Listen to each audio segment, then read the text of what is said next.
नमस्ते। मैं प्रवेश भारती पीएमश्री उच्च प्राथमिक विद्यालय धोरहटा विकासखंड पमासा जनपद संभल में कार्यरत हूँ। आज मैं दीवा स्वप्न पुस्तक का द्वितीय खंड प्रयोग की प्रगति अध्याय प्रथम। तीसरा महीना शुरू हुआ। मैंने सोचा अब तो रोज़ के काम की डायरी रखता जाऊं, जिससे खुद मुझे भी पता चलता रहे कि हफ्ते भर में कितना काम होता है। साथ ही मैंने एक एक महीने के काम का आलेख भी रखा, जिससे मुझे डायरी की उपयोगिता का पता चला। मेरी यह डायरी लॉगबुक जैसी नहीं थी, केवल दिशा सूचक सूची मात्र थी। कहानी तो प्रतिदिन चलती ही थी और खेल भी खेले जाते थे। बीच बीच में बातचीत, आदर्श वाचन और छात्रों के शरीर की परीक्षा भी हो जाती थी। वाचनालय भी धीमी चाल से आगे बढ़ रहा था। दूसरे खंड का द्वितीय अध्याय। मैंने पाठ्यक्रम के विषयों में से एक को लेना शुरू किया। एक दिन सुबह मैंने कहा, लिखो श्रुत लेखन।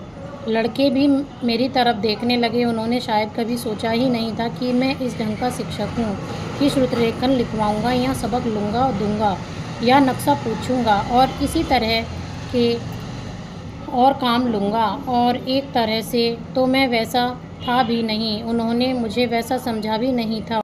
मैंने उन्हें कहा, लिखो, पर बहुतों के पास न पट्टी थी न कलम ही थी। न पट्टी और कलम का और न दूसरी किताबों का उन्हें काम ही पड़ता था। इससे वे कक्षा में खाली हाथ ही आने लगे थे। पास की कक्षा से मैंने पट्टियाँ और कलमें मंगवाईं और श्रुत लेखन लिखवाने बैठा। कईयों ने मुंह बनाए। कोई कहने लगा, भाई जी कहानी नहीं कहिएगा। दूसरा बोला, किताबें तो कोई चली ही नहीं, श्रुत लेखन किससे लिखवाएंगे। दूसरे दो जने बोले, पहले हमें पढ़ लेने दीजिए कि गलतियां ना हो। मैंने मन ही मन कहा, अरे ये सब तो पूरे पुराने ढर्रे की पढ़ाई के चेले हैं। श्रुत लेखन का पुराना मतलब ये बखूबी जानते हैं और इसी कारण ये उससे भागते हैं। श्रुत लेखन इन्हें पसंद नहीं और पहले से ये उसकी तैयारी चाहते हैं।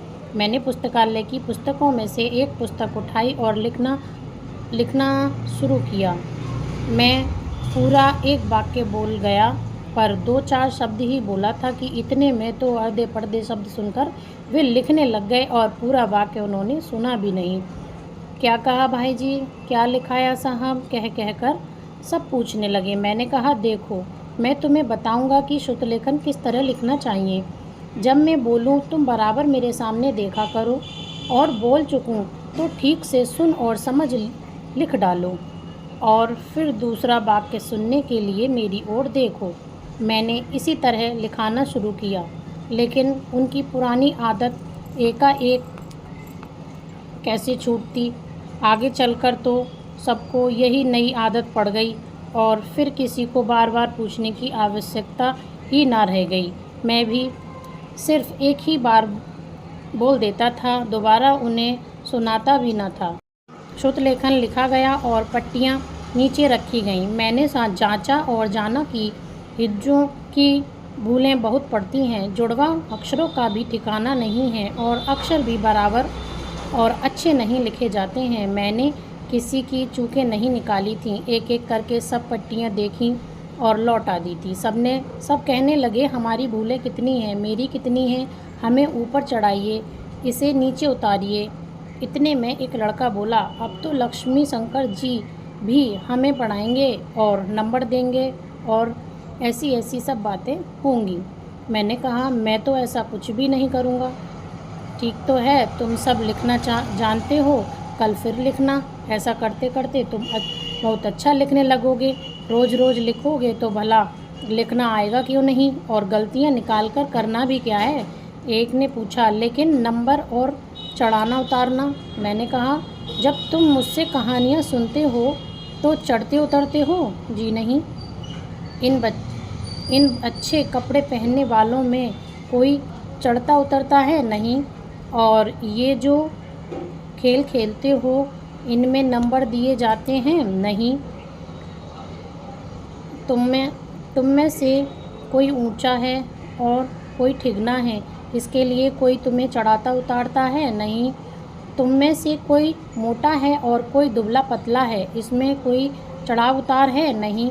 तुम में से कोई धनवान है और कोई गरीब है, इसके कारण तुम्हें कभी पाठशाला में नंबर मिलते हैं? तुम चढ़ाए उतारे जाते हो? नहीं जी नहीं। तो अब समझे ना, हमारी कक्षा में चढ़ने उतरने की आवश्यकता ही नहीं।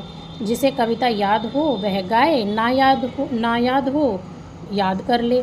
खेलना आता हो देख देख कर सीखे, आता हो तो खूब खेले और मौज करे। शुद्ध लेखन में जो अच्छे अक्षर लिखता है उसे देख देख कर दूसरे भी अपने अक्षर अच्छे बना लें। मैं किसी से कुछ पूछूं और उसे वह याद न हो तो जिसे याद हो वह उसे बता दे, और नहीं तो मैं बताऊंगा ही। बस इतनी सी बात है। सब विस्फारित नेत्रों से मेरी ओर देखते रहे। उन्हें कुछ अचंभा सा हुआ था। आखिर मैंने हमारी कक्षा तो एक तो अनूठी चीज़ है, नई बात है, इसमें नए तरीके से काम होता है। यह तो हमारी कक्षा है ना। हमारी कक्षा शब्द में 2-3 बार जोर देकर बोला और लड़कों पर उसका रंग चढ़ा। कहने लगे, हमारी कक्षा तो एक अनूठी चीज़ है, हमारी कक्षा यानी नई बात। शुद्ध लेखन के संबंध में मैंने एक हफ्ते के अंदर खास भी सभी सुधार कर डाले।